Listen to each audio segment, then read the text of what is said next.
Bueno, pues hola a todos y bienvenidos a la mesa de experiencias, que tenemos aquí ya a los ponentes preparados. La verdad es que esta es la parte más interesante de la jornada, desde mi punto de vista. Me sabe mal decirlo por mis compañeros de exposición teórica, que también es una buena forma de introducir los conceptos y luego verlos en la práctica, ya que es una mesa totalmente necesaria, la de conceptos teóricos. Pero aún así, yo creo que la más divertida, la más interesante, la que más te aporta es ver las experiencias en la práctica, qué se está haciendo, ¿no? ¿Qué se está haciendo en materia de ODS? Se está haciendo en materia de sostenibilidad, en materia de economía social? Es decir, me parece que son interesantes. Y las tres experiencias que vienen hoy es que son súper interesantes. Tenemos a Fundación Novaterra, Buenas. que aquí tenemos a su gerente, que es Emilia Altur, que nos va a contar, bueno, todas las cosas que hacen que son muy interesantes dentro del ámbito de lo que sería la inserción sociolaboral. Y bueno, la verdad que además han tenido la gracia de en ese cometido incidir en la contribución en muchos hacen inserción sociolaboral, sino que ellos lo hacen de una manera especial. Después tenemos a Fernando Marco, que en la cooperativa de IBER, bueno, Fernando es uno de mis favoritos y lo sabe porque lo llamo un montón de veces, porque la cooperativa es una cooperativa agroalimentaria, se dedica él os contará a qué se dedica, en fin, tienen varios productos, a que comercializan, servicios a los socios y tal. Además es que hacen unas actividades de desarrollo rural, me parece que, bueno, más que hacer actividades de desarrollo rural, sus actividades tienen un buen impacto en el desarrollo rural. Esto es lo que yo quiero decir.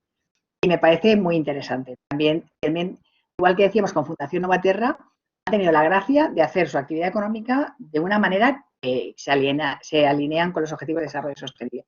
Y por último ya tenemos a Veolo, que es un proyecto con iniciativa social muy interesante, muy en la línea de la sostenibilidad medioambiental.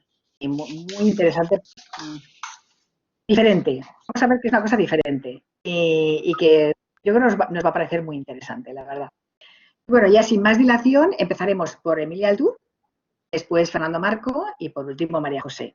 Así que os invito a poner vuestra presentación y a la sala la invito a preguntar, a comentar, a hacer sugerencias, porque lo bonito de las mesas es que sean dinámicas, ¿eh? Con lo cual, la verdad que os invito a todos a participar.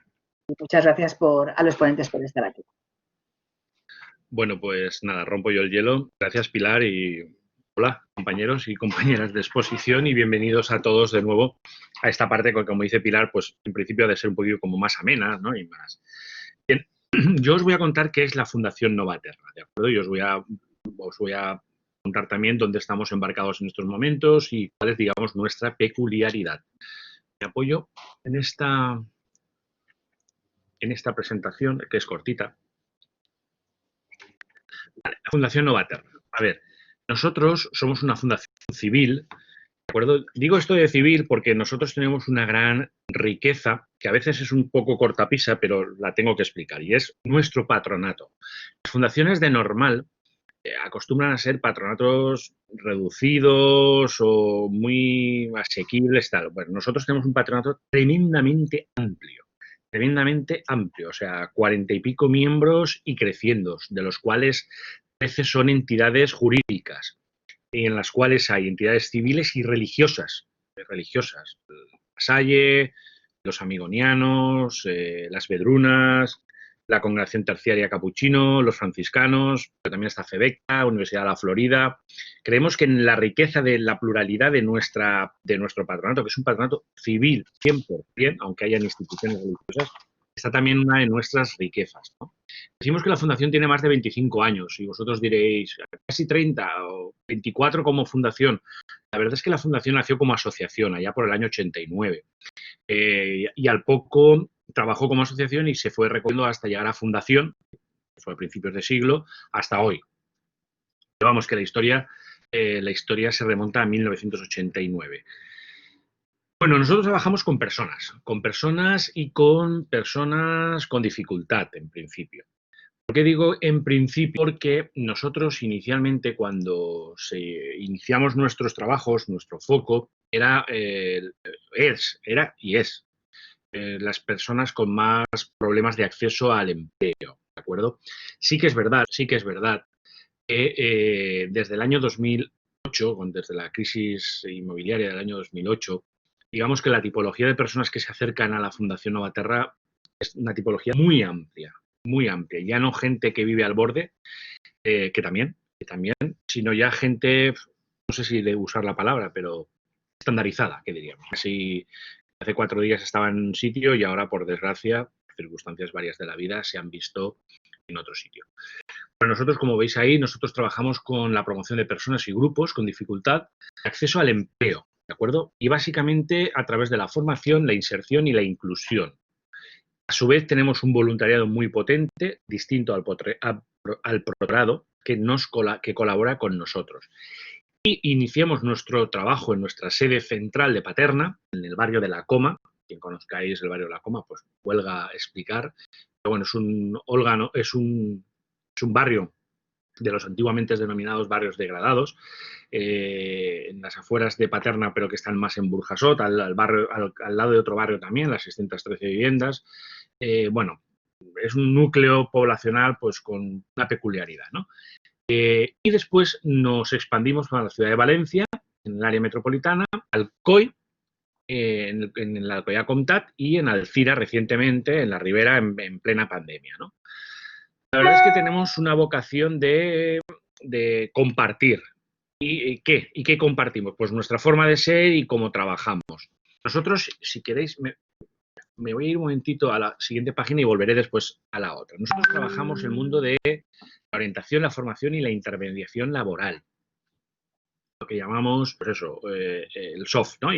y el sí, que es la intermediación propiamente. Lo único es que nosotros, cuando se nos redireccionan personas, las personas a nosotros se nos llegan por varios canales. Una, los servicios sociales públicos.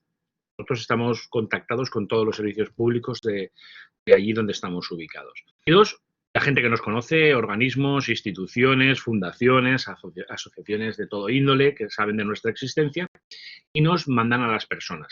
¿A qué nos mandan a las personas? Básicamente, al principio para ayudarlas de una forma muy concreta y es, no nos gusta decir esta palabra, pero es una palabra muy usada y la verdad es que es muy gráfica y es para empoderarlas. Que las personas vuelvan a reconocer su capacidad. Pensad que cuando alguien viene a nosotros, de normal, pues muchas veces viene muy tocado, o muy tocada.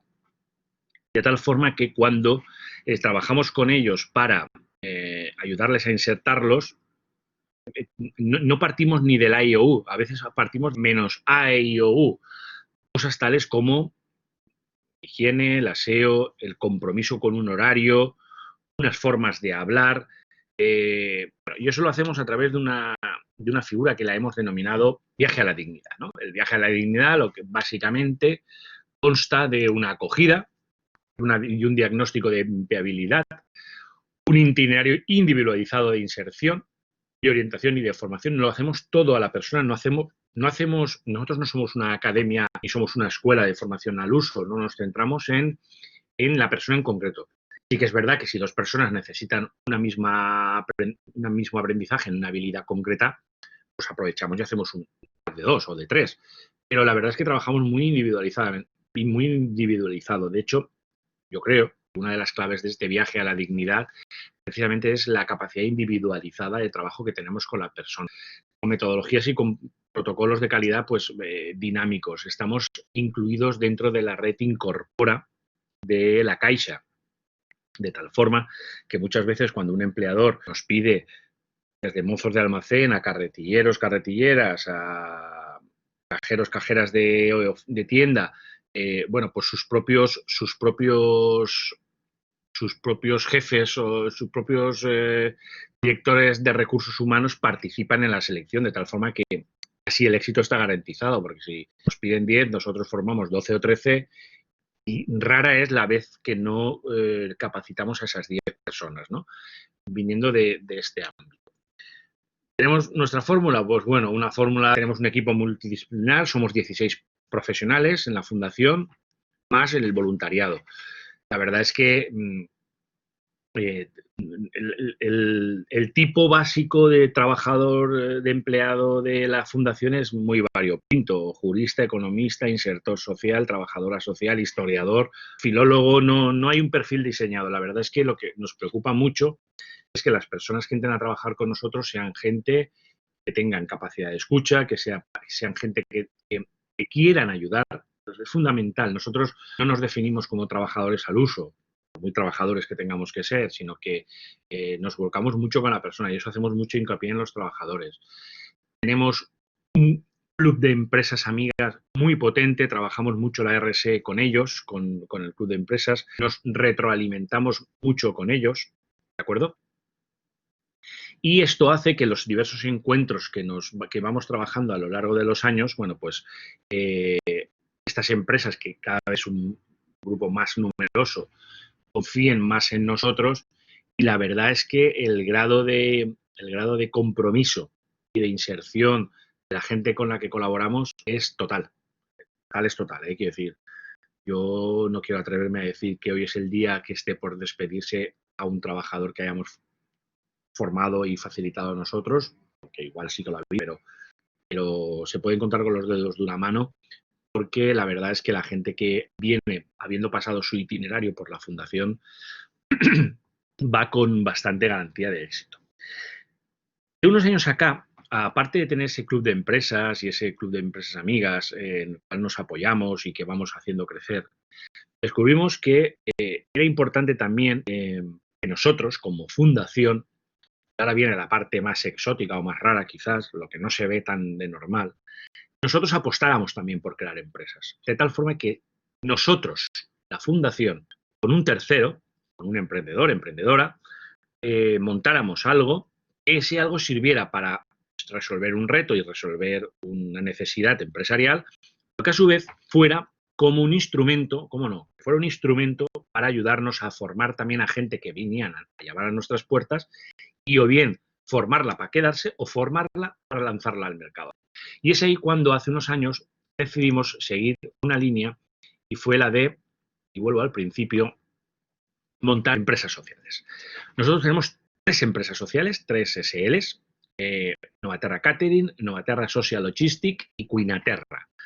Novaterra Catering es una empresa que puede tener al año, en un año normal, y denominamos por normal el 2019, más de 600 eventos de gestión, haber contratado a más de 400, 500 personas perfectamente.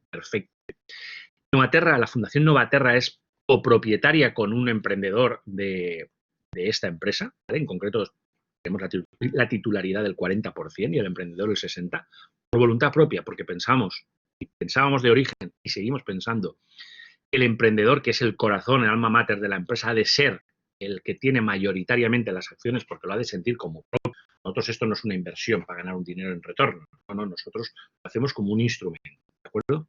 Novaterra Social Logistics, que a su vez es un centro especial de empleo de personas con discapacidad o con capacidades diferentes, donde trabajamos el reparto de la última milla. Y Quinaterra, que es como Novaterra Catering, solo que dedicada a comedores escolares, así como Novaterra Catering está dedicada al ámbito de los eventos público-privados, trabajamos para instituciones privadas y para instituciones públicas, bodas, comuniones, un evento de la Generalitat, de la Diputación, ayuntamientos. Bueno, en Quinaterra lo que se trabaja es el ámbito de la restauración escolar, es decir, el comedor escolar.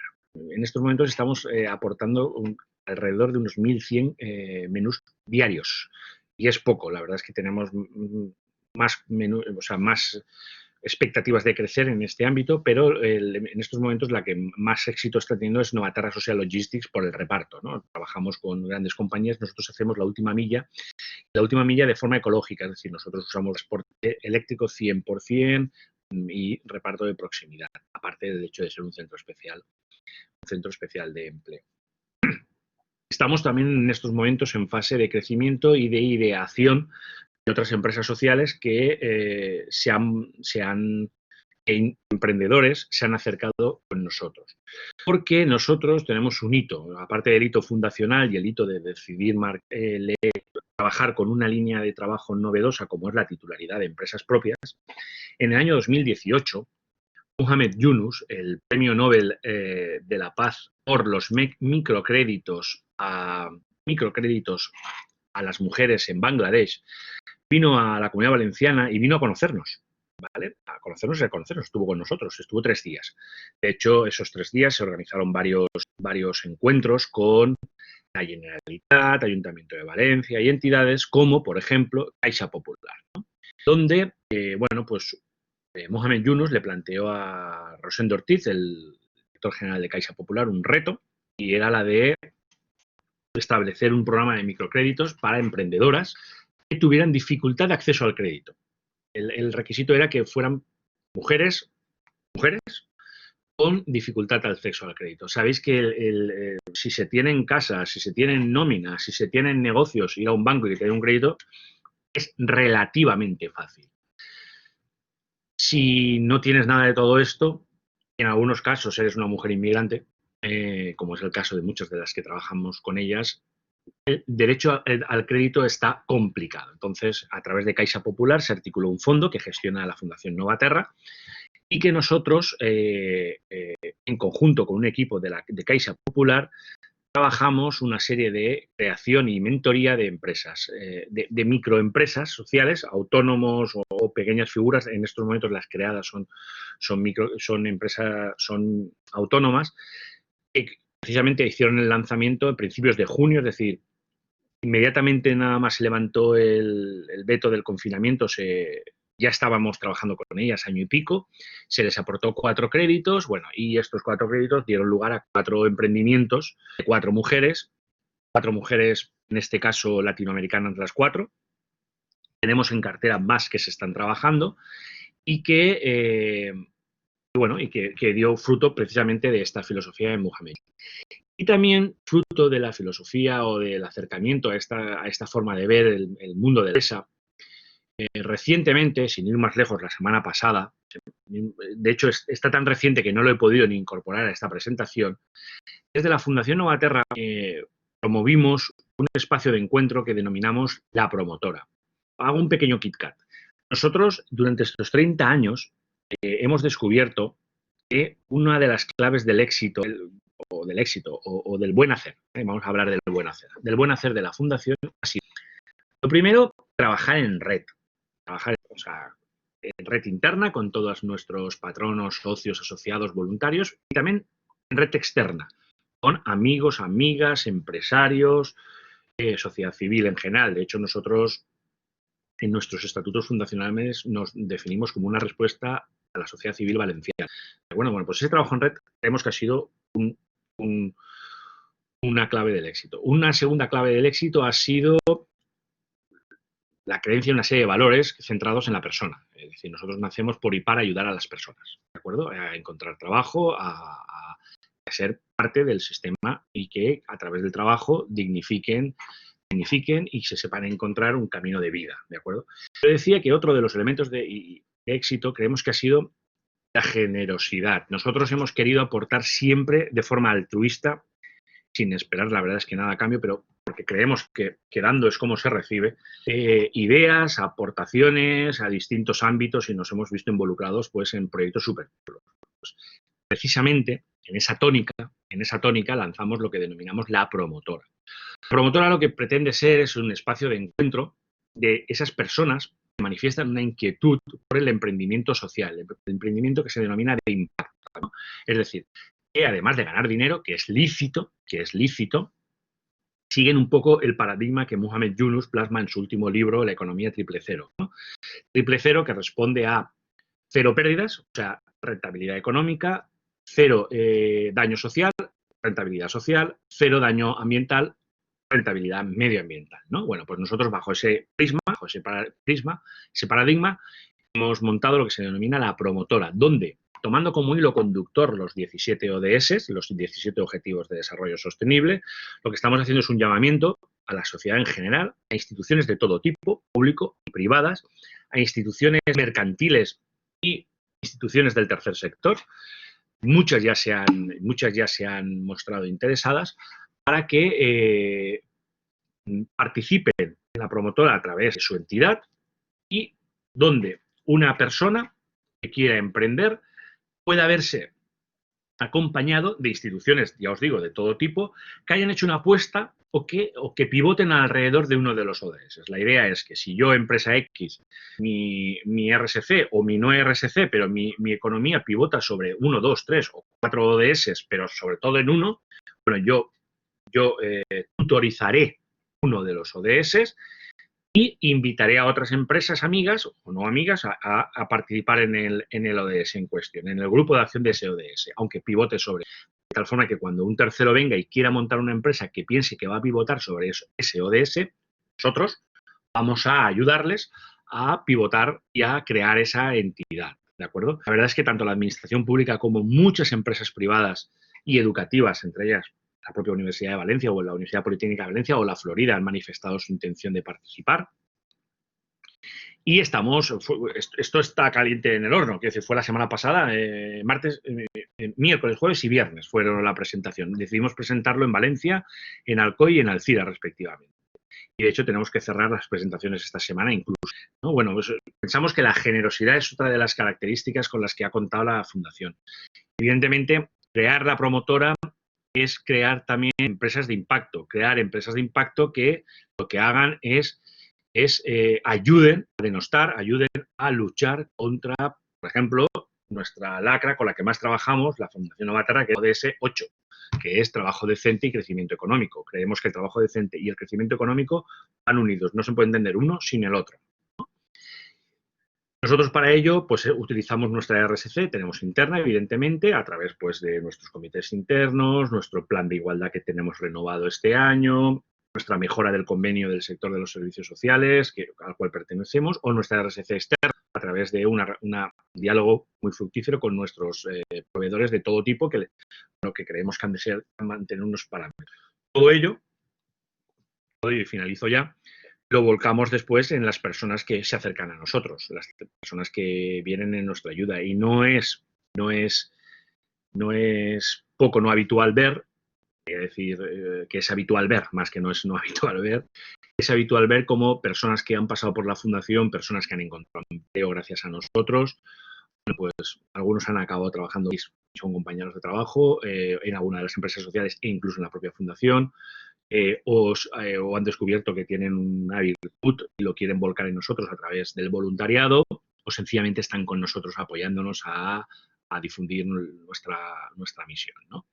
Bueno, básicamente esa es lo que hacemos desde la Fundación. Como os comentaba, con ocasión de la visita de Mohamed Yunus hicimos este IDES, que es el Itinerario para el Desarrollo del Emprendimiento Social, y donde pues ayudamos a este grupo de mujeres, a mujeres, porque uno de los requisitos es que has de ser mujer, en exclusión financiera del crédito, ¿de acuerdo?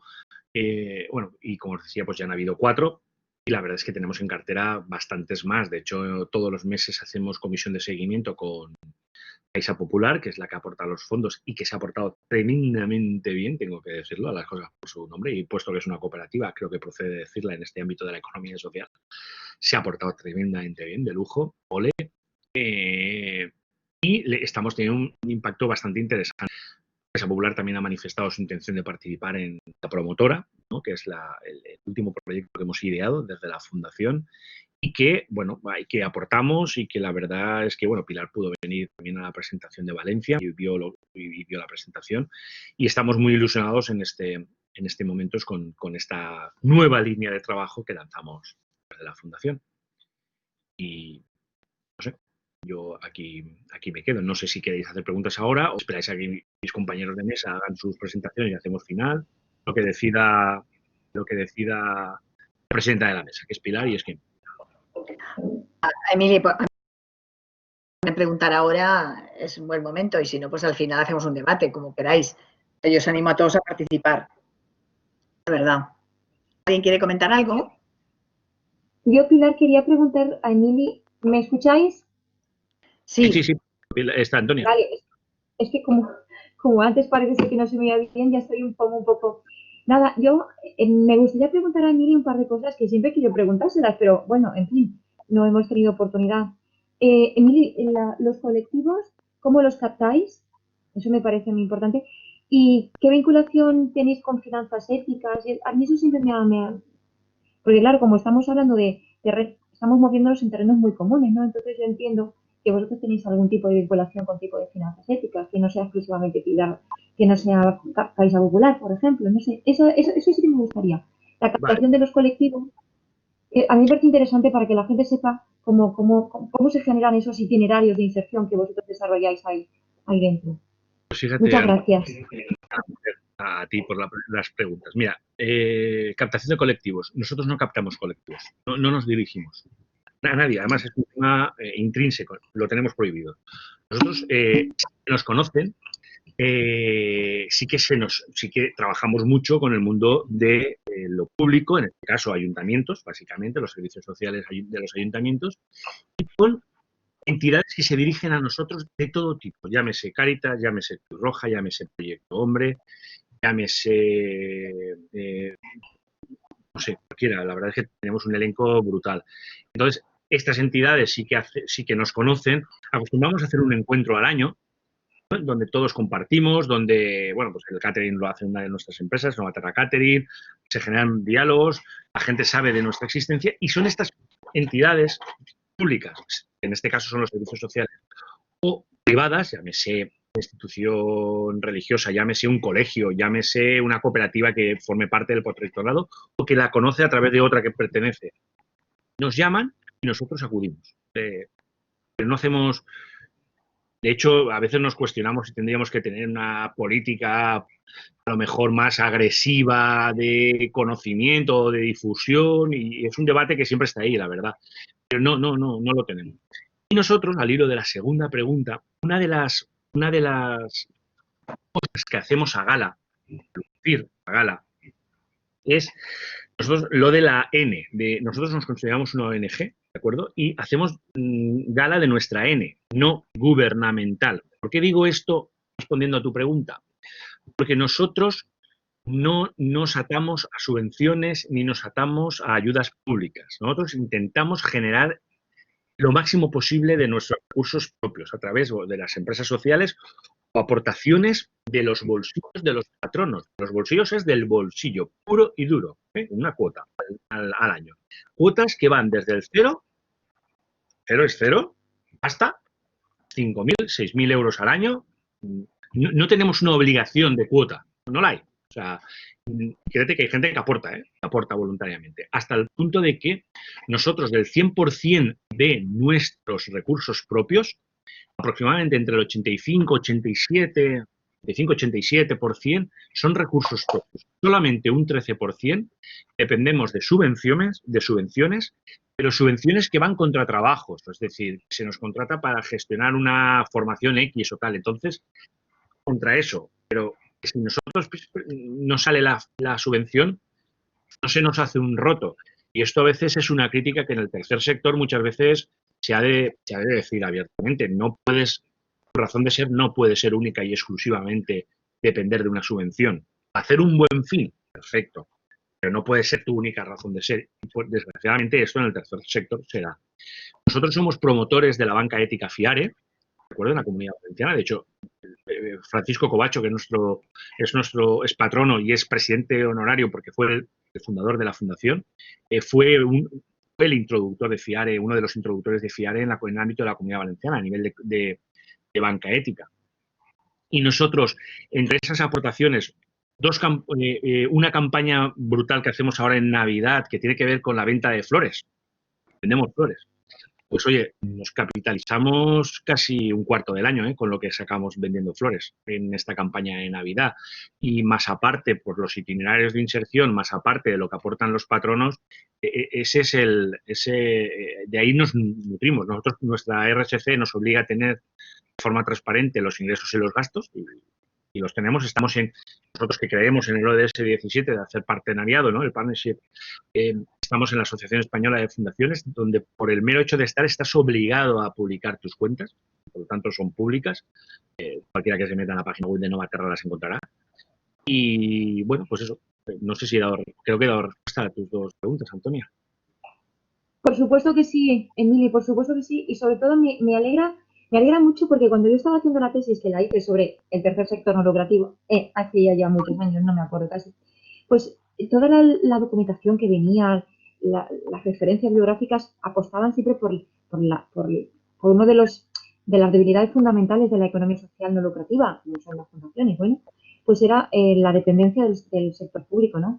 Y lo que estáis haciendo me parece genial, porque estáis diciendo que podemos sobrevivir sin necesidad de de que el sector público nos financie, nos diga por dónde tenemos que ir. Parece, por eso te lo he preguntado, porque vosotros sois un referente en el ámbito de las empresas de inserción y eso es una curiosidad que yo tenía, pues, bueno, y que me congratulo de haber escuchado que es así y que se puede hacer, claro que sí.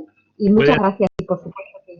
Se puede, y es más, lo que no quita para que nosotros pensemos que desde lo público se han de marcar directrices y se ha de marcar y se ha de pivotar una coordinación. Ahí nosotros no nos negamos, ¿de acuerdo? Lo que sí que pensamos es lo que tú dices, ¿no? Que el tercer sector ha de buscarse también fuentes de financiación que no tiene que ser única y exclusivamente o el 100% públicos, ¿no? Creo que es una de las... Para mantener tu independencia como organización, claro. Por supuesto, por supuesto. Muchas gracias. Sí, Antonia. Pues nada, Emily, si no hay más preguntas, hay más preguntas ahora, porque a ver si al final de la jornada se genera un poquito de debate y podemos meter más cosas. Vamos ahora a pasar a la cooperativa de Viver. Y bueno, aquí en la sesión de hoy tenemos un público en el que hay mucha gente joven. Y a mí me parece que para este público las cooperativas alimentarias puede que sean las grandes desconocidas. Y me parece que la cooperativa de Viver, bueno, sobre todo a esta gente joven, seguro que les sorprende porque es una cooperativa que probablemente no se ajuste a la imagen que muchos de vosotros tendréis, sino que veréis que es una cooperativa dinámica, moderna y que hace cosas muy interesantes. En ese sentido, me parece que va a ser una ponencia muy interesante también, porque ya hemos visto con Emilia Alturi y con la Fundación Novaterra cómo se pueden hacer cosas en el ámbito de lo social tan interesantes y rentables, quiero decir, y ahora vamos a ver, bueno, cómo se pueden hacer cosas en el ámbito rural también muy interesantes. Y nada, ya de esta presentación, a Fernando la palabra. Hola, buenos días. Bueno, de estos minutos que quería compartir con vosotros, en el fondo solo me gustaría que recordarais una palabra. Nosotros somos seguramente la historia de haber utilizado la palabra sí muchas veces. De hecho, no sé si algún día tendríamos que hacer una tesis doctoral sobre la fuerza del sí o algo así, que aparte de que parezca un título de una canción, pues seguramente daría respuesta justamente a muchas cosas. Nosotros, en el año 90 nos hicimos, un poco después, nos hicimos varias preguntas, fundamentalmente a partir del año 2000, nos preguntamos si necesitábamos cambiar, respondimos que sí, nos preguntamos si queríamos cambiar y dijimos que sí, nos preguntamos si estábamos preparados o queríamos estar preparados para cambiar, dijimos que sí, y si estábamos dispuestos a la acción y dijimos que sí. Y en el fondo, vamos a tener aquí problemillas de visualización. Bueno, veremos al final. Y en el fondo lo que os voy a contar va a explicar cómo una almazara, que es lo que nos dio origen en el año 1990, que pues teníamos una producción de 400.000 kilos de olivas, arriba y abajo, eso se ha transformado, ha generado una metamorfosis hasta una empresa agroalimentaria de 60 trabajadores en estos momentos. Tres ideas nos van a acompañar. Uno, ver un poquito lo que ha sido la evolución de nuestra cooperativa. Otro elemento, que es lo que hemos hecho para conseguir esa evolución. Ya veremos ahí un poco de la pócima mágica que al menos nosotros definimos cuando nos toca un poco intentar resumir de manera ordenada lo que hemos hecho en estos años y también pues compartir con vosotros, aprovechando también un entorno de gente joven y de gente profesional, pues un poco lo que nos queda por hacer y también porque nos ayudéis y nos deis pistas. Bueno, una pequeña,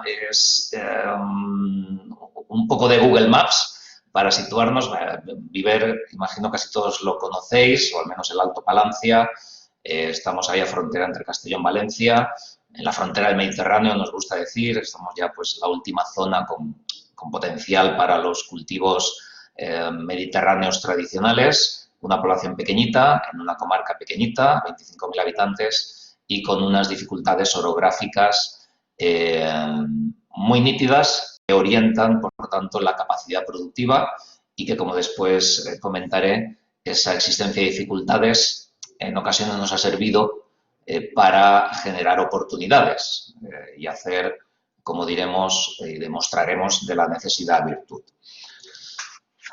Esta era la cooperativa en 1990, una cooperativa agraria, como os he comentado, creada para molturar las aceitunas de los socios para que después ellos comercializaran el aceite como pudieran.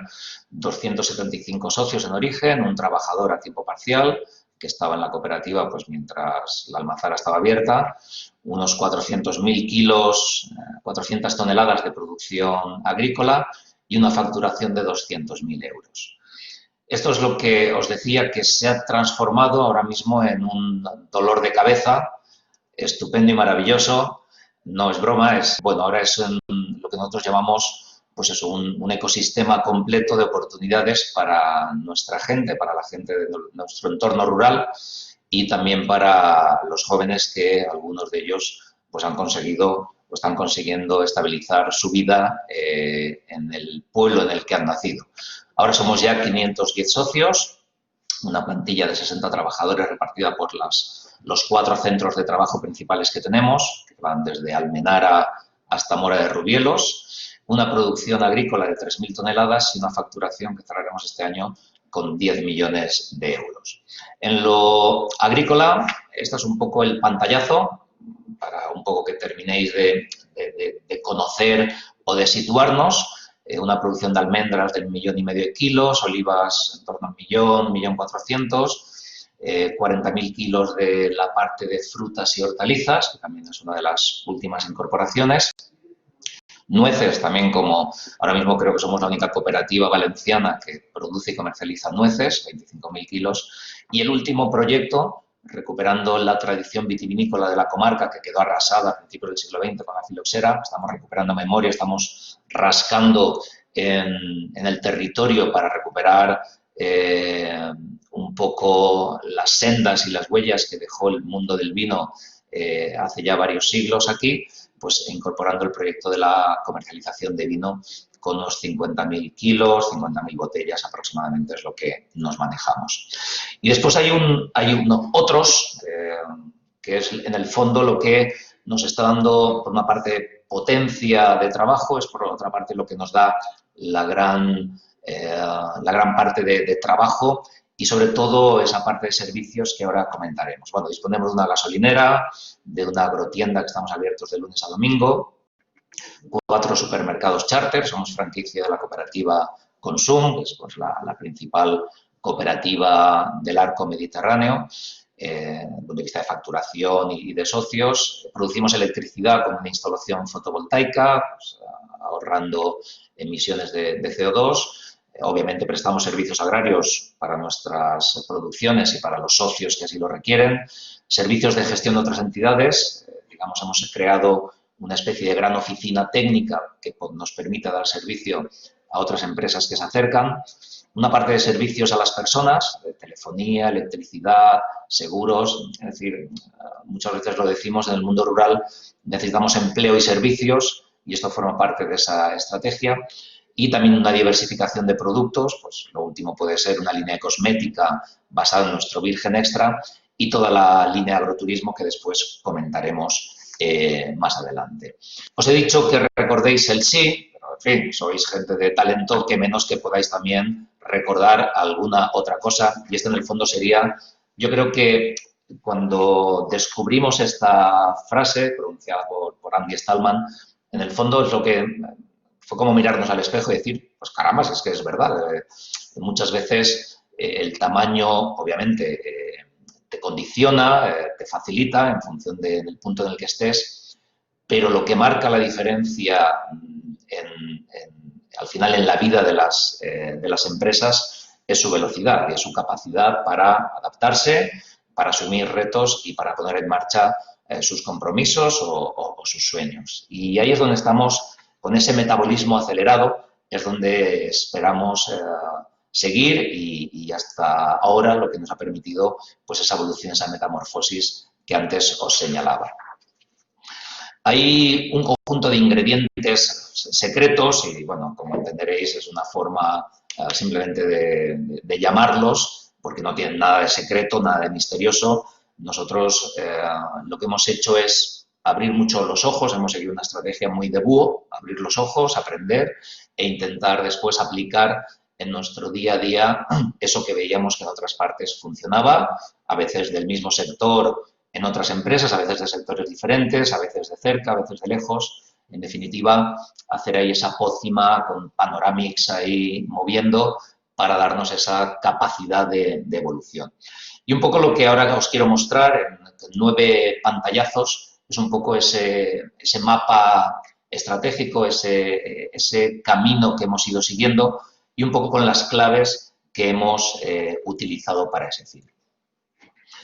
La primera de ellas ha sido entender que, como os he señalado durante las diferentes presentaciones, podemos ser entidades de carácter social con una realidad muy diferente en cuanto a la relación con nuestros socios, en cuanto al funcionamiento social, en cuanto a los derechos políticos que denominamos, pero somos una empresa y tenemos que funcionar desde el punto de vista, sobre todo, de eficacia y de agilidad en términos de empresa.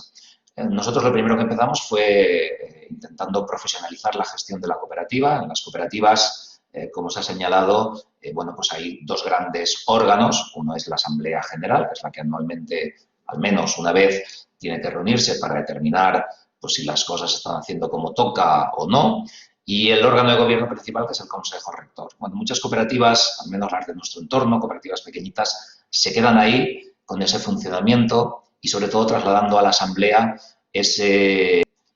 a veces incluso la responsabilidad de la toma de decisiones sobre cosas que deberían estar en otros ámbitos. Nosotros decidimos dar el paso de tener una estructura profesionalizada, en estos momentos con un comité de dirección, que es el que se encarga de la gestión diaria y el que tiene pues, la responsabilidad de cumplir los mandatos del Consejo Rector, que a su vez son los mandatos de la Asamblea General. Disponemos de un plan estratégico y, sobre todo, como os decía, hemos hecho esa separación de poderes, que ahora en términos de la vida política española pues está ahí en debate. Nosotros lo hemos hecho. Hay cosas que son de la Asamblea General, le corresponden a ella, hay cosas que son del Consejo Rector, le competen a ellos, y hay cosas que son de la gestión empresarial y, por tanto, tenemos que hacer ese trabajo diferenciado. A partir de ahí, hemos seguido varias obsesiones, eso también sería a lo mejor una palabra que nos definiría, la obsesión y la tozudez para emprender y mantener el esfuerzo en algunas líneas, obviamente la defensa de lo agro, desde varias perspectivas. Por una parte, orientando a los socios para una diversificación suya de cultivos, para que no pusieran, pues como se dice, ¿no?, todos los huevos en una sola cesta, para que hubiera ahí una posibilidad de, bueno, pues de que un año salga mal en un cultivo, pues que haya otros que puedan defenderse. Ayudamos también a que hubiera un cambio importante desde el punto de vista de práctica de cultivo con la aparición del riego. Nosotros somos una zona con presencia de agua, pero no toda esa disponibilidad de recursos estaba aprovechada y lo que hicimos fue, pues bueno, diseñar todo un espacio de transformación y que obviamente pues en estos momentos y también de evidencia de la crisis climática, pues obviamente algunas agriculturas, algunas formas de cultivar, si no es con agua no van a poder ser y por tanto ese esfuerzo ha merecido la pena.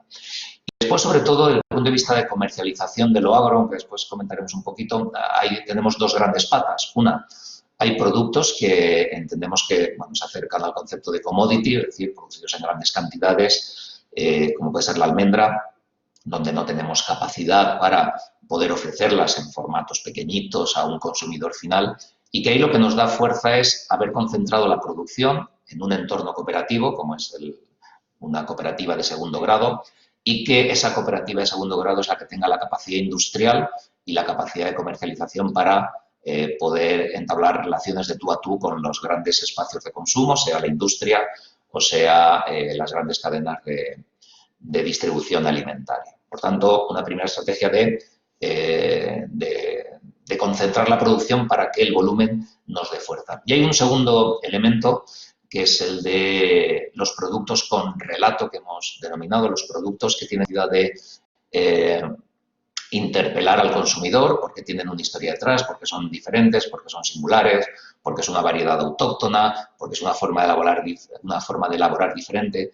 Y ahí hacemos una apuesta muy importante, como os decía, para llegar a tener esa comunicación y esa relación directa con el consumidor final, que cada vez también estamos incrementando más para que desde esa valoración de un producto diferente haya detrás un precio justo, un precio razonable, que obviamente permita al agricultor, al socio, defender su explotación y defender todo su esfuerzo. Como os decía antes, también hemos en ocasiones tenido que hacer de la necesidad virtud. Nosotros tenemos un clima que en ocasiones en invierno puede ser muy duro y, sin embargo, nos da alguna posibilidad en verano. Pues hemos ido cambiando y adaptando cultivos. Por ejemplo, ahora hacemos, como ejemplo, alcachofa en verano. Sabéis que la alcachofa es un cultivo habitualmente para la temporada de invierno o primavera. Cuando llega ya mayo, las zonas productoras ya no pueden seguir produciendo y nosotros sí que vimos la posibilidad de producir alcachofa en el ciclo de junio hasta septiembre, con lo cual aparecemos en el mercado en un momento en que no hay prácticamente alcachofa y hay un precio muy interesante que da cobertura, como decía, al esfuerzo de nuestros socios. Nosotros muchas veces empezamos los consejos rectores con una especie de mantra. Les pido que se cojan de la mano y les digo a los consejeros que empiecen a repetir el mantra, el marketing no es un gasto, es una inversión. Bueno, esto fuera de bromas, sí que es verdad que se ha convertido para nosotros en un elemento importante, el considerar que hay algunos elementos como la innovación, como el marketing, como tu presencia en el mundo, tanto virtual como presencial, de cierta manera, con cierta presencia, nos ha ayudado muchísimo. Nosotros ahí hemos hecho cierto esfuerzo en ir modernizando la imagen de la cooperativa, como decía, efectos de instalaciones, pero también efectos exteriores, en cuanto a esa poder ver, ¿no?, una entidad joven, dinámica, que se mueve, que decimos que sí a todo, y eso también hacerlo con una estrategia que a veces hemos dicho de guerrilla, ¿no? Nosotros procuramos estar en todos los saraos, eso a veces supone obviamente mucho esfuerzo, pero al final esa política de ruido, esa política de estar un poco, intentar estar en todas partes y que cada vez que alguien te pide algo de manera muy abierta y muy convencida, es decir, pues claro que sí, aquí estamos nosotros, sí que nos ha ayudado a posicionarnos, ¿no? Y obviamente después colaborar con profesionales de estas materias, en temas de marketing, de innovación, para que nos ayuden a ubicarnos.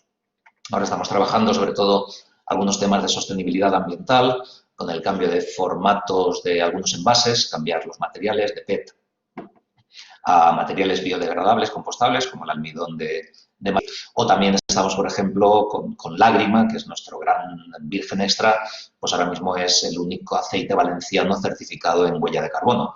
Queríamos saber el impacto que tiene en nuestro principal producto y obviamente que eso nos sirva como guía para su mejora, para la reducción de las emisiones vinculadas con la producción de este aceite. A veces hemos dicho, ¿no?, esa frase de small is beautiful, ¿no?, lo pequeño es hermoso, y nosotros a veces lo que decimos es, ya, pero si no es tan pequeño, tampoco pasa nada, ¿no? Es verdad, hay una realidad en que a medida que vas ganando en tamaño, vas teniendo más oportunidades para hacer lo que es tu núcleo como entidad. Y eso nos ha pasado a nosotros.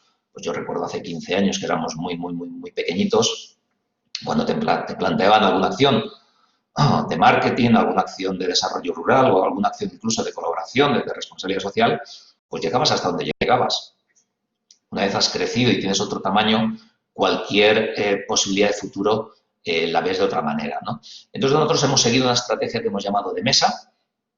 Por una parte hemos pensado que el tablero de una mesa, cuanto más grueso sea, mejor, la hace más resistente y por eso hemos querido ir creciendo. Y después también hemos entendido que las mesas, cuantas más patas tengan, más sólidas van a ser, porque si alguna pata falla en algún momento, las otras ayudan a que se mantenga la estabilidad. Y por tanto empezamos hace unos años un proceso de incorporación de actividades no agrícolas que tenían varios objetivos detrás. Uno es que tenían que ser actividades productivas, no era una cuestión de realizar inversiones especulativas per se. Tenían que tener detrás algo con sentido. Y en este caso tenían que ser actividades que fueran importantes para el medio rural, que prestaran un servicio, que al mismo tiempo generaran empleo y que también obviamente ayudaran a que los productos de la cooperativa estuvieran presentes y generaran también esa bola de nieve positiva. Entonces montamos los supermercados, montamos la agrotienda con un carácter mucho más potente y justamente esa obtención de recursos no agrícolas nos está ayudando a hacer cada vez más agricultura porque nuestra política en estos momentos es toda la actividad no agrícola debe ser capaz de cubrir todos los costes de estructura de la cooperativa, los costes de estructura, de comercialización, de marketing, de tal manera que las actividades agrícolas quedan, por decirlo así, liberadas de contribuir a los gastos de estructura, con lo cual cada vez que vendemos un litro de aceite a X va al socio. Y eso es lo que ha permitido, obviamente, pues mejorar las liquidaciones, hacer que el socio vuelva a estar ilusionado con la posibilidad de mantener la actividad agraria e incluso crecer, plantearse nuevas alternativas y nuevos retos a ese respecto. Eso a veces con los socios ha costado, como os podéis imaginar. Hombre, pues si somos una almazara, ¿para qué vamos a montar un supermercado en Mora de Rubielos, ¿no? Por llevarlo al extremo. Cuando le dices que el supermercado de Mora de Rubielos va a permitir que su liquidación de aceite sea mejor, y sobre todo lo demuestras con los años, es cuando pues ven la utilidad de esas inversiones. Otro elemento ha sido, vinculado con la gestión empresarial, asumir que en toda actividad humana hay riesgo, que el riesgo no debe asustar per se, lo único que debe hacer es tener, primero, la mejor aproximación al peligro, en caso de que pudiera aparecer, y también, obviamente, si puedes, pues tener un plan B para que en caso de que algo salga mal, pues poder tener una puerta de salida en esa situación, ¿no? Pero bueno, asumimos que nos equivocamos, como se suele decir, cuando haces algo o aciertas o aprendes, y de todo nos ha pasado. Alguna vez hemos acertado y alguna vez hemos aprendido cosas para el futuro. En esa línea también de imaginación que antes Emili comentaba, nosotros pensad que en el año 2008, cuando llega el tsunami financiero y cuando se cortan todas las vías ordinarias de financiación, pues teníamos dos opciones, o quedarnos también allí apaleados como todos los demás. Nosotros queríamos seguir avanzando y queríamos seguir creciendo y lo que hicimos fue buscar pues ese espacio de relación directa con el socio. Y entonces al socio le planteamos, tú le tienes que dejar habitualmente, depositas dinero en la entidad financiera, que te paga muy poquito, la entidad financiera nos tiene que prestar a nosotros, que nos cobra un muchito. Oye, ¿qué pasa si nos saltamos eso, con perdón, y lo que se queda en la entidad financiera nos lo repartimos? De tal manera que a la cooperativa le sale más barata esa financiación y el socio percibe una retribución mucho más importante. Eso lo empezamos a hacer en 2008, en un momento complicado, donde, por tanto, el socio tuvo que confiar en la entidad y no tanto comprometerse, sino confiar, porque estaba haciendo una especie de, bueno, pues yo aquí te dejo mis ahorros, gestiónalos con inteligencia y no despilfarres. Bueno, eso ha seguido creciendo y la verdad es que ha sido una vía muy importante de poder avanzar en la construcción de nuestros proyectos, en ocasiones sorteando las dificultades que la estructura financiera ordinaria nos iba poniendo. Un elemento clave, y me ha gustado mucho la frase de Emili de trabajar en red, y es verdad, las cooperativas en sí mismo, al menos la nuestra, procuramos ser esa red de 500 nodos, de 500 personas, pues obviamente, si eso lo tienes claro, llevarlo al nivel superior debería ser igual de sencillo. Y nos gusta formar parte de cooperativas de segundo grado, nos gusta estar muy activos en los entornos institucionales del cooperativismo y, bueno, y allí donde se nos plantean posibilidades de colaboración y de cooperación, pues ponerlas en práctica. Nosotros trabajamos pues con otra cooperativa para que nos hagan los patés, con un laboratorio para que nos hagan la cosmética con nuestros ingredientes y, bueno, pues ese tipo de colaboraciones que al final redundan en un ganar-ganar para todos y que muchas veces nosotros hemos ido a aprender de otros y ahora en estos momentos en ocasiones recibimos visitas pues con esa misma humildad, cuentas lo que estás haciendo y si eso sirve a alguien para su futuro, pues perfecto. Hemos aprendido también a diferenciar a los socios y a los clientes. Esto en las cooperativas a veces no es fácil. Los socios muchas veces ejercen de propietario, obviamente son proveedores, otras veces son clientes y a veces ellos mismos también, y a veces intencionadamente, confunden los papeles, con lo cual también hemos tenido que separar un poquito e intentar que esa santa trinidad que vincula al socio con la cooperativa se diferencie y nosotros obviamente somos de los socios, pero cada actividad que hacemos la hacemos para nuestros clientes porque al final nos debemos a ellos y ellos son los que deciden cuando consumen nuestros productos, cuando utilizan nuestros servicios, deciden si somos la herramienta adecuada para sus necesidades o no lo somos. Por tanto, esa parte la hemos interiorizado y entendemos que cada vez funciona mejor. Y después, obviamente, cuando encuentras personas con capacidad, con motivación, con actitud, con compromiso, pues bueno, el intentar retenerlos es algo importante. En los entornos rurales eso a veces es una dificultad, porque es verdad que de igual manera que somos pocas personas para todo, pues también somos pocas personas para todo. Y creo que me explico. Por tanto, pues bueno, cuando eso también no nos hemos cerrado a ese punto de obstinación territorial, eso también muchas veces aquí se lo digo a los socios, yo no soy de Viver y no pasa nada, y tenemos mucha gente que no es de Viver y no pasa nada, y tenemos gente que es de Viver que es estupenda y ya está. Por tanto, no estar cerrados a esa lectura del DNI, ¿no?, para ver si uno puede o no trabajar en un territorio concreto. Bueno, y de cara al futuro, nos quedan por hacer muchas cosas, pero bueno, en 3 minutos, por no excederme mucho más, os resumiría lo que esperamos. Bueno, por una parte, como somos gente optimista, pues nos espera un futuro fantástico, de mucho trabajo sobre todo, mucho esfuerzo, pero que respondiendo que sí a cualquier pregunta que se nos hace, seguro que va a ir sencillito. Un primer reto surge de una dificultad, como muchas veces ante cualquier problemática. Va a ser la gestión en común de tierras.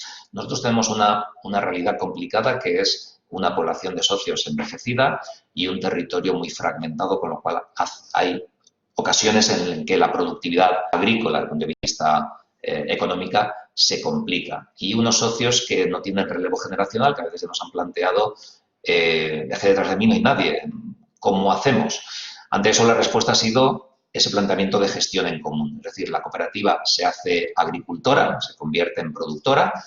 Empezamos siendo transformadores, es Almazara, después fuimos comercializadores y ahora vamos al origen a ser productores. Lo hacemos vía arrendamiento de las fincas de los socios. Sobre todo lo que queremos es tener fincas productivas y por tanto lo que hacemos es adaptar el cultivo, a veces con nuevas plantaciones, incorporando el riego, sobre todo potenciando el olivar. Nosotros queremos ser una tierra de olivar porque tenemos una variedad autóctona como es la Serrana del Palancia, fantástica, que no existe en ninguna otra parte del mundo y que no tendría sentido que se perdiera. No se va a perder porque hay mucha gente queriendo cuidarla y también es una oportunidad para que a partir de esa concentración de tierra en manos de la cooperativa poder hacer que socios profesionales, agricultores profesionales, puedan después trabajar en ese proyecto o que incluso jóvenes que quieran instalarse, que quieran ubicarse, es más sencillo que puedan acceder a una bolsa de tierras, por decirlo así, ya estabilizada, que no tener que ir buscando fincas pequeñitas donde a veces también los propietarios pues no tienen siempre esa confianza en cederles la finca a ellos. Utilizando la cooperativa de por medio, eso sí que se puede conseguir. Un segundo elemento de futuro va a ser el agroturismo y el comercio electrónico, no lo he puesto, pero bueno, van de la mano para esa búsqueda de una mayor rentabilidad cada vez. En ese sentido, lo que hacemos con el agroturismo es hacer que gente que esté interesada por nosotros, por nuestro territorio, por nuestros productos, por nuestro hacer como cooperativa agroalimentaria, vengan a conocernos. Eso en sí mismo es una actividad económica, es decir, nosotros cobramos por las visitas que tenemos, como si fuera pues cualquier actividad de turismo cultural, como lo queráis enfocar. Es verdad que disponemos de 2 instalaciones ahora mismo ya muy potentes y muy visitables, como es una Almazara, que es una actividad más diferente, menos habitual, y una bodega, que eso sí que a lo mejor pues todos habéis tenido alguna experiencia en algún momento de visitar bodegas, pero también utilizando los recursos de una manera diferente. Eso nos permite el hecho de que venga gente a visitarnos y una vez ya esté aquí, nos compra el producto después. Eso incrementa las ventas que llamamos a PVP, sin descuentos al sector de la intermediación y, por tanto, nos permite liquidar mejor al socio.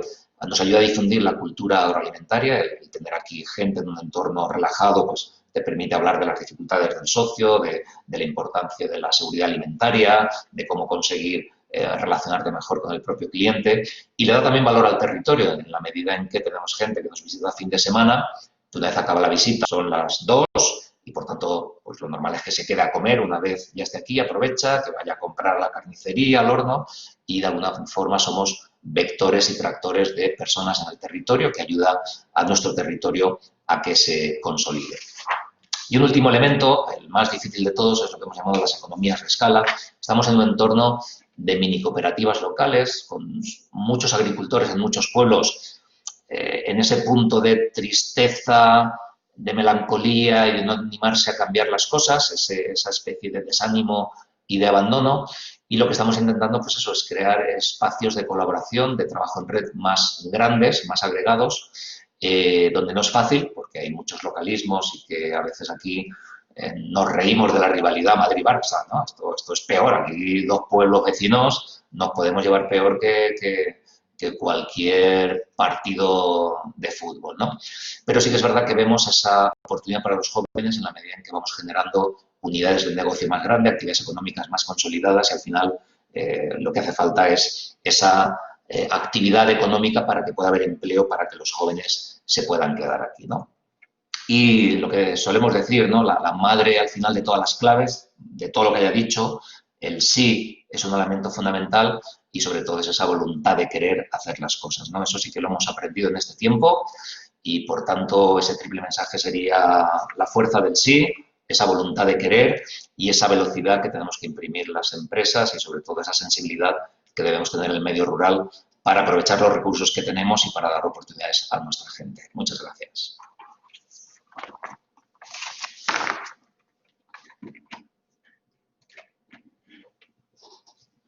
Muchas gracias, Fernando. La verdad es que es una experiencia de cooperativas estupenda.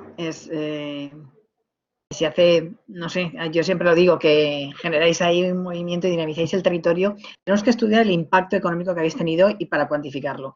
A ver si animo a alguna persona de mi entorno, algún junior que quiera estudiarlo. Es un trabajo muy interesante. Ya te lo comenté una vez y sigo pensando lo mismo. De hecho, ya estoy intentando engañar a alguno.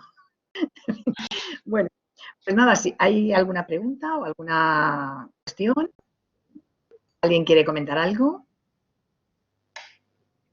La verdad es que, no sé, yo veo que ahora que se pone de moda porque son muy interesantes las comunidades energéticas, todas estas cosas de colectivizar este tipo de servicios, la verdad es que vosotros estáis haciendo, habéis sido como quien dice, pioneros en este tipo de cosas, ¿no? La cooperativa agroalimentaria ahí ha hecho un papel muy, muy interesante. Bueno, pues pasamos, te doy las gracias, Fernando, y pasamos ya a que María José nos cuente la experiencia de Veolo. María José, ¿estás por ahí?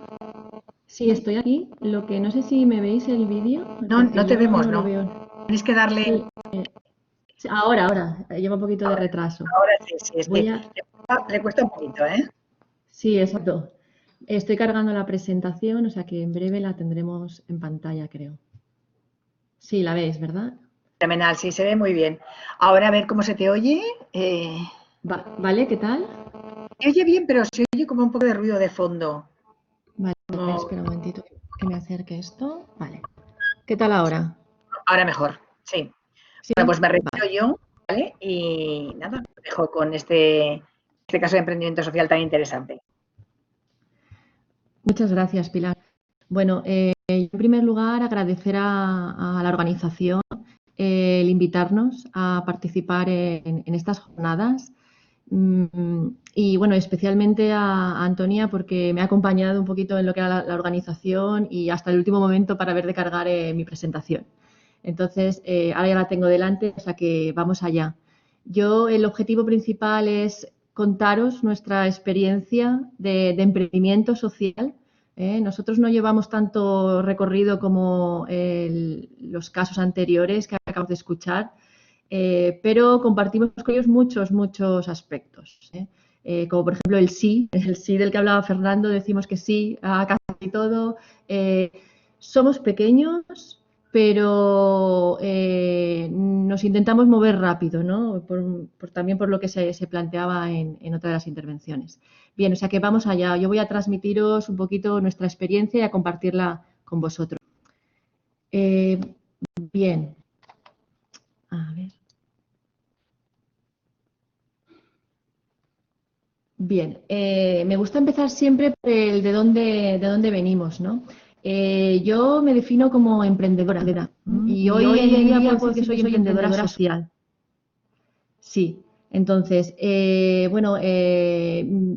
estoy especializada en física de la atmósfera y durante unos cuantos años estuve trabajando en un centro de investigación y digamos que el origen de este emprendimiento quizás venga de entonces, es decir, yo trabajaba y estaba en continuo contacto con contaminación del aire, de la atmósfera, técnicas de análisis de contaminantes. ¿Y cuál era mi preocupación o cuál empezó a ser mi preocupación? Pues que observaba que había mucha distancia entre lo que se trabajaba desde el punto de vista técnico o científico a lo que luego la ciudadanía o las personas sabíamos, ¿no?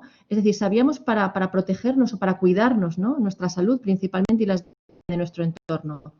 Entonces, un poquito en esa preocupación, esa visión, intentar acercar ese conocimiento a las personas, es como empezó el proyecto Veolo. Tuvimos la suerte en 2017 de pasar a formar parte de un espacio de emprendimiento social y colaborativo del Ayuntamiento de Valencia llamado el Colab. Allí es donde empezamos un poquito, se empezó a desarrollar esta idea, ¿no? Es decir, nos preocupaba que las personas no tuviéramos suficiente información y conocimiento acerca de cómo está el aire que nos rodea. Si no sabemos cómo está, ¿cómo vamos a tomar medidas, ¿no? Para protegernos? Por tanto, dentro de este espacio de creación de empresas de impacto social, pues empezamos a concretar y aterrizar esta idea para convertirla al final en una empresa. Entonces, como muchas empresas partimos de un análisis como el que muestro en la diapositiva, un análisis Canvas, el problema está bien identificado, es decir, hoy en día nuestra sociedad tiene un problema, es el aire que nos rodea, es decir, la actividad del hombre genera un impacto muy importante en la calidad del aire y hay que tomar parte en el asunto porque esto tiene muchas consecuencias para los ecosistemas y para las personas, ¿no? Entonces, el problema bien identificado y ¿cuál era nuestro propósito? Pues nuestra visión que os comentaba, os planteaba al principio. Nuestro propósito era mejorar la calidad del aire que respiramos, ¿no? Pero siempre haciéndolo, o nuestra propuesta fue haciéndolo a través de la formación de las personas, de la información y sobre todo de la implicación de las personas. Yo creo que la clave está en esta última parte, en la de la implicación. Bueno, ¿cómo podíamos hacer esto, ¿no? Hacer esto posible? Es decir, queríamos trasladar conocimiento, queríamos trasladar información y que esta fuera accesible a todas las personas, ¿vale? Es más, en todo momento era nuestra visión. Bueno, pues nuestro planteamiento fue, necesitamos hacer uso de la tecnología, por supuesto, porque saber cómo está el aire que nos rodea, ahora mismo, por ejemplo, cada uno donde estéis, pasa por medir. O sea, necesitábamos apoyarnos en la tecnología, pero sí tuvimos claro desde el principio que la tecnología no iba a ser un fin para nosotros, es decir, tenía que ser un medio. Es decir, la tecnología nos ayuda, ¿de acuerdo? Nos ayuda a conseguir lo que queremos, que es hacer visible aquello que no siempre se ve, que es la contaminación del aire, ¿no? Es decir, por eso veis ahí señalado lo de asesino invisible. A la atmosférica se le conocen muchísimos entornos como el asesino invisible. Y más ahora, en tiempos de COVID, yo creo que hemos sido más conscientes de esta realidad. Entonces, con ese planteamiento de necesitar de la tecnología, pero no centrarnos ni perder el rumbo, es como arrancamos, ¿no? El problema, como comentaba al principio, estaba bien concretado. Es decir, las ciudades, por ejemplo, como veis en la imagen, son entornos muy contaminados, principalmente debido al tráfico. Pero no son los únicos entornos. Si empezamos un poquito a alejar el zoom, ¿no?, de un entorno muy urbano y empezamos a alejarnos un poco, os podría empezar a contar y pasar aquí mucho tiempo hablando de fuentes de contaminación, diferentes tipos de contaminantes, incluso cuáles son los procesos desencadenan en la atmósfera para que aterricen esos contaminantes en unos lugares o en otros bien diferentes, ¿no? Entonces, los entornos alejados de las grandes urbes también tienen contaminación, en ocasiones por zonas industriales, en ocasiones por tráfico pesado, camiones. Y alejándonos un poquito más, mirar, esta imagen la quiero incluir porque creo que sí que se ve, es una imagen tomada de la ciudad de Valencia, pero desde la zona de la Albufera. ¿Veis en el fondo esa boina o esa mancha más oscura? Vale, eso es contaminación atmosférica. Esto hace años, hace 10 años o incluso más, solo se hablaba en algunos casos en Madrid, la boina de Madrid. Bueno, pues esto es una realidad que tenemos ya en todos los territorios. Es decir, la actividad del hombre genera estas situaciones y las condiciones atmosféricas o la dinámica atmosférica en ocasiones hace que el escenario sea mucho peor, ¿no?, del que podría ser. Entonces, bueno, como os comentaba, no solo zonas urbanas son problemáticas, zonas también del interior pueden en ocasiones ser focos de contaminación del aire, como pueden ser determinadas actividades. En este caso estamos viendo una actividad extractiva, ¿vale? Unas canteras. Bien, diferentes zonas o territorios sufren los problemas de la contaminación del aire. Y ya, por último, plantear, no os asustéis con este esquema, pero lo incluyo por lo siguiente. Es muy importante para nosotros, y así lo transmitimos, saber que la atmósfera no tiene barreras, no es un entorno cerrado, es abierto. Por tanto, lo que está pasando en una zona concreta, como puede ser una zona costera, puede estar afectando a la calidad del aire a kilómetros de distancia, pero no 2 o 3 kilómetros, incluso a más de 30 o 40 kilómetros de distancia. Entonces, en este esquema que yo planteo aquí, vamos a ver si el puntero me lo permite, creo que sí. Vale. En el gráfico que aparece con una curva en naranja, eso es el nivel de ozono. Ozono es un contaminante atmosférico. Bien, si veis ese gráfico, a la derecha donde pone el número 1, sería el nivel de ozono que se registra en una zona costera. Una zona como puede ser, por ejemplo, la ciudad de Valencia. Y luego, si nos desplazamos en ese eje X desde los valores más altos hacia el interior, es decir, hacia la izquierda del gráfico, estaríamos avanzando hacia el interior, por ejemplo, de la Comunidad Valenciana. Entonces, ¿veis cómo va subiendo la curva naranja? Es decir, los niveles de ozono registrados en un interior son más altos que los registrados en un exterior. ¿Qué está pasando? La contaminación no siempre se ve y no está asociada exclusivamente a zonas donde se produce la emisión, como puede ser una urbe o un polígono industrial. Los contaminantes son transportados, incluso pueden llegar a grandes distancias. Por tanto, existen teleconexiones.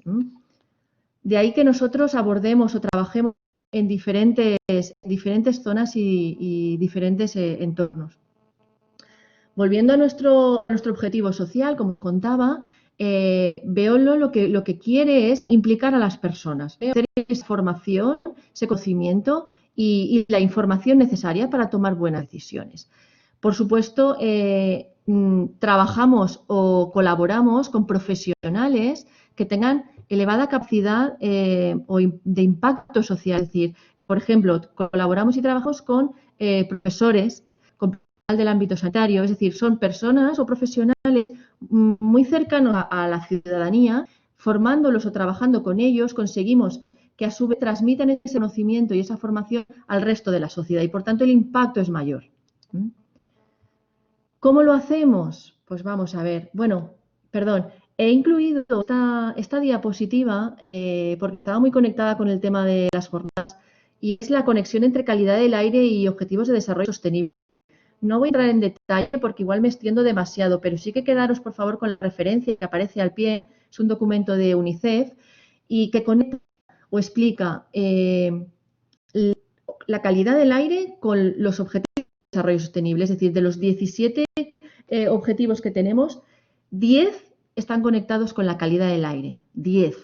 Por tanto, hay mucho que hacer en este terreno, muchísimo. Estoy hablando de trabajar en el ámbito de la energía, es trabajar con temas de contaminación del aire. Trabajar en el ámbito de por ejemplo, nuevas tecnologías, movilidad sostenible, ¿vale? El objetivo de reducir las emisiones o la generación de contaminantes también está contribuyendo a a mejorar, ¿no? A hacer sostenible nuestro desarrollo. Y así cada uno de esos puntos que ahí se incluyen, podréis ver cómo conectan ambos temas muy bien. Por tanto, el resumen de esta diapositiva sería que hay mucho por hacer, ¿no? Os animo a visitarlo y a profundizar un poquito en esta conexión. Bien, vamos allá. ¿Cómo lo hacemos? ¿No? Os planteaba nuestra propuesta. Bien, nuestra propuesta es que esa información de cómo está el aire que estamos respirando esté al alcance de todas las personas en todo momento. ¿Vale? En todo momento, a nosotros nuestra visión es que las personas puedan recibir o llegar a recibir esa información que llamamos de forma pasiva, es decir, sin hacer nada. ¿Por qué no ir caminando por la calle y tener puntos luminosos de información acerca de cómo está el aire que respiramos? ¿Para qué? Para que ese paseo pueda podamos decidir si realizarlo por una calle o por otra, por una avenida o por otra. O si vamos en bicicleta, pues qué ruta seguir, ¿no? O si queremos elegir un destino para pasar una jornada en familia, pues qué zona escoger, ¿no? Pues una zona más en este entorno o en este otro, ¿no? Entonces, ese sería un poquito nuestro objetivo. De esa manera, esa información de cómo está el aire, ¿por qué no llevarla a cualquier escaparate? Es decir, si estamos recibiendo continuamente información comercial en forma de vallas publicitarias, en forma de escaparates, ¿por qué no integrar esa información en esos escaparates, ¿no? La fotografía, como podéis ver, es un proyecto piloto que hicimos en la ciudad de Valencia en la que proponíamos precisamente esto, es decir, señalizar con un código de colores en los escaparates de una serie de comercios, en este caso era una óptica, cómo está el aire, para que la gente pase por la calle, lo pudiera ver y estuviera al tanto. Y a la vuelta de una semana, 2 semanas y más tiempo, empezar a establecer conexiones o relaciones tipo causa-efecto. Es decir, esto está así, veo este color, significa que el aire es no muy adecuado, pues puede ser por esto, porque el ciclo es elevado hoy o porque las condiciones atmosféricas son... Entonces, el piloto la verdad es que nos permitió avanzar mucho en nuestras hipótesis acerca de la solución. Este es otro de los ejemplos, fijaros ahí a la derecha, cruz de esa farmacia. Lo que hemos hecho aquí ha sido integrar la información para las personas a través del mensaje que muestra la cruz. Siempre tenemos que medir, tenemos al final que poner un equipo de medida en alguna parte de esa fachada o de ese establecimiento y luego tratar de convertir esa medida en información útil para que llegue a las personas, como decía, sin hacer nada, ¿no? En este caso era un mensaje de texto que iba corriendo y va señalizando cómo está el aire. Este es otro ejemplo de un interior. Es decir, señalizamos este interior es de un centro educativo, pero podría ser el interior pues, de un centro cultural, de una biblioteca o de cualquier oficina, ¿no? Es decir, punto de luz, de forma luminosa, sin hacer nada, la persona va recibiendo el input de cómo está. En este caso era el aire que tenemos fuera, que se da en la calle. Bien. Pero esta propuesta que yo estoy trasladando no ha sido fácil, ¿vale? No está siendo fácil, ¿eh? El emprendimiento social en ocasiones presenta barreras que hay que salvar. Entonces, nuestra reflexión hoy, después del camino recorrido, es la siguiente, es decir, se reconoce la necesidad que planteamos, es decir, el aire que nos rodea tiene un problema. Y nosotros somos parte de esa solución también. ¿Reconocemos realmente eso como una necesidad? Porque desde el punto de vista del análisis, digamos, más empresarial, si la necesidad no está bien concretada y el cliente o usuario no reconoce esa necesidad, desde luego no va a dar el valor a nuestra solución, a la solución que propongamos. Entonces, nosotros hemos pasado por ahí. Es decir, nos hemos encontrado frente a escenarios del tipo de eso no es un problema. No es un problema. Y tener que explicar, claro, por eso queremos hacerlo visible, ¿no? Queremos visibilizar el problema para que nos impliquemos y nos pongamos en marcha, ¿no? Bueno, pues esa ha sido una de nuestras dificultades y en las que seguimos trabajando, ¿no? Para salvarla. Y luego, por supuesto, los retornos de la solución. Claro está, ofrecemos servicios y soluciones para señalizar el nivel de contaminación y tomar medidas. Claro, esto no es fácil. Desde el punto de vista empresarial está costando, también estamos en los principios, pero bueno, no paramos. Claro, ¿qué hemos hecho para salvar esta dificultad, ¿no? Es decir, digamos, interiorizar esa necesidad. Pues hemos empezado y fuertemente desde la parte más de educación y formación. Es decir, hemos desarrollado programas de formación para profesores en las aulas.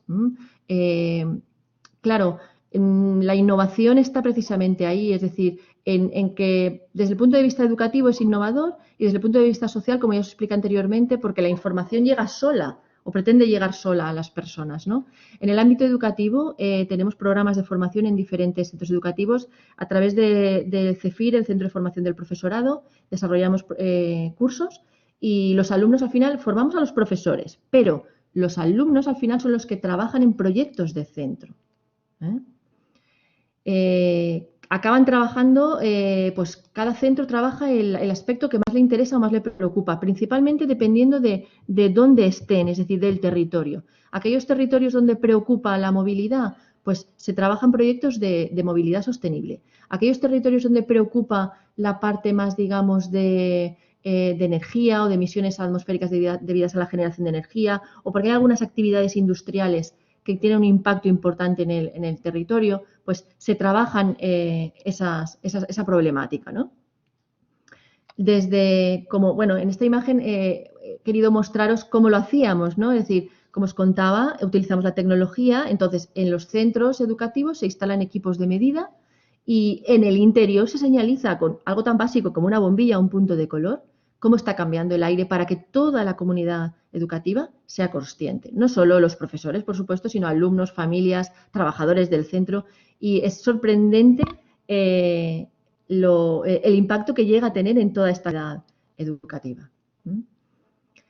Luego ellos, cada proyecto educativo puede seguir caminos muy diferentes y muy diversos. Desarrollan sus propios trabajos más, digamos, creativos. En algunos casos utilizan sus propios medios como son televisores y demás para mostrar la información. En otros desarrollan cartelería. En fin, ya se deja rienda suelta para que cada centro trabaje. Yo he llegado a ver carteles o trabajos, digamos, murales súper extensos. Es decir, esto es como un hilito que empiezas a tirar y al final puedes llegar súper lejos, ¿no? Y bueno, también en la parte inferior de esta diapositiva os he querido mostrar, nos pilló el último curso de formación en pleno confinamiento de estado de alarma, fue en abril de este año, pero no por ello paramos. Es decir, seguimos la formación a distancia, convertimos la bombilla física en una bombilla virtual. ¿Y en qué centramos nuestros trabajos? Porque claro, los alumnos ya no estaban en el centro. Pues nada, simplemente aprovechamos la situación en positivo para comparar y analizar valores de contaminación antes y después del estado de alarma. Y los resultados fueron fantásticos y se aprendió un montón. Los alumnos, a pesar de la situación, aprendieron un montón. Claro, al disponer de medidas y de información de diferentes entornos, podemos empezar a establecer comparaciones. Es decir, ¿por qué no comparar entornos rurales con entornos urbanos? ¿Por qué? Porque el medir no solo es para poner de relieve lo malo o lo negativo de una situación, sino medir también es muy interesante para poner en valor lo bueno de un entorno. Es decir, si estamos en un entorno rural o interior y las condiciones, el nivel de calidad del aire es muy bueno, también hay que contarlo, también hay que decirlo. Entonces, nuestra propuesta también llega hasta ahí, es decir, vamos a poner en valor, aunque sea bueno, es decir, aunque sea bueno, también lo queremos contar. Entonces, con esta, digamos, experiencia de formación con profesorado, hemos continuado y seguimos trabajando para llevar la formación a diferentes profesionales, ¿vale? De diferentes sectores. Entonces, nuestra propuesta ha crecido en la parte formativa y lo que proponemos de nuevo es formar a diferentes colectivos para que desde cada uno, desde su ámbito, pueda llegar al máximo número de personas. Y esto es en lo que actualmente estamos trabajando y en lo que seguiremos. Entonces, hasta aquí mi presentación. Estoy a vuestra disposición para lo que necesitéis. Preguntas, por favor, si tenéis alguna. Y bueno.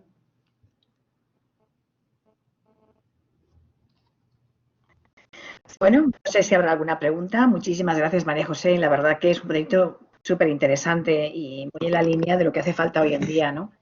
Y bueno, no sé si habrá preguntas por parte de los asistentes. La verdad que como es un poquito tarde, igual ya no están Pilar, yo cansados. tenía una, Sí, Pilar, Sí. puede yo ser. yo tenía una pregunta para Fernando. Es que antes como que me he despistado. Y entonces, en primer lugar, me parece súper interesante lo que están haciendo en la cooperativa de Iber de una manera tan holística. Y yo quería, Fernando, si no tienes inconveniente, en que nos contaras un poquitín en la tarea educativa. ¿Cómo es cómo va en el terreno la tarea educativa? Porque todo lo que habéis montado tenéis que lo estáis haciendo a través de la enseñanza, la educación. Pero ¿cómo lográis esto bueno, de llegar a tanto? ¿Cómo inoculáis a la gente esa esperanza en el cooperativismo? ¿No? Es que la verdad es que yo había leído de vosotros, pero tenerte aquí explicando todo esto es abrumador. Eso para Fernando. Y a María José decirle que me he quedado impactada con la labor tan bonita y tan necesaria, sobre todo de cara a lo que estamos llevando, ¿no? Estas jornadas comarcales de economía social y sostenible, en el ámbito de la sostenibilidad. Y me gustaría, María José, que nos plantearas cuál sería el reto para que las sociedades se encapricharan con vuestro proyecto. Es decir, ¿qué tendríamos que hacer? Porque es que me parece tan fundamental eso. Bueno, no sé si me las podéis contestar. Yo estoy así pensando, digo, es que yo no tengo que decir esto a Fernando y lo otro a María José. En fin, pues nada, lo que sea. Pues empieza Bueno, Fernando. es verdad que en el entorno cooperativo agrario, bueno, que aglutinamos a agricultores, a socios de todas las condiciones, pues obviamente cuando a veces hablamos con este entusiasmo, pues no siempre es compartido. Por tanto, toca una acción, muchas veces hablamos de muy pedagógica de mostrar el camino andando, ¿no? Entonces, es verdad que con los socios ellos acaban visualizando, porque acaban siendo protagonistas de los cambios cuando ya están en marcha, y toca ir jugando esa doble velocidad, ¿no? De explicar mucho las cosas, de no tener miedo a tomar decisiones como cooperativa y después, obviamente, compartir mucho con ellos el resultado. Y es verdad que hay toda una parte adicional, que en este caso pues ya el mundo virtual nos lo da, de estar difundiendo continuamente lo que hacemos de una perspectiva pues también eso, amable, integradora y muy hospitalaria, ¿no? De las cosas que haces y del entorno que acabas generando. Nosotros es verdad que estamos también queriendo crear espacios de participación internos más importantes, no tener que esperarnos a las asambleas una vez al año, que es un espacio siempre más formal de aprobación de cuentas y demás, y que los socios, pues eso, podamos debatir, pues mira, hace un mes vamos a preparar la nueva campaña del aceite lágrima, pues estamos juntos, debatimos cómo lo hacemos, cómo no, retos, mejoras y bueno, al final es utilizar eso y sobre todo, insisto en esa parte de no tener miedo, no verse frenado, no tener miedo al no de los socios, explicar, avanzar y también en un contexto de plan estratégico, pues al final también con ese trabajo compartido de futuro, pues ir avanzando y sobre todo esforzarte en después transmitir el porqué de las cosas, ¿no? Eso es importante. Yo solamente añadir a lo que dice Fernando, que esta mañana he puesto crema en la cara de la cooperativa de Viver. Yo te notaba algo especial y no me atreví a decir qué, pero ya lo he encontrado. La verdad es que me he acordado, digo, mira, fíjate. Y bueno, de las lágrimas no me falta que yo diga nada, ¿sabes? Es muy famoso y entonces no hace falta que yo le haga propaganda. Bueno, y María José. Sí, gracias por la pregunta. Yo diría que sí que es un reto, efectivamente, el reto de conseguir sumar al objetivo, ¿no?, social que perseguimos nosotros. Yo creo que pasa, como he planteado en mi intervención, por hacer llegar el máximo de información y de conocimiento a la sociedad sobre estas cuestiones que nosotros trabajamos, ¿no?, sobre la contaminación del aire. Entonces, yo creo que trabajando, el reto podríamos salvarlo así, ¿no? Haciendo llegar esa información y esa formación para conseguir esa respuesta o esa implicación que buscamos. O sea que, grande el reto, pero...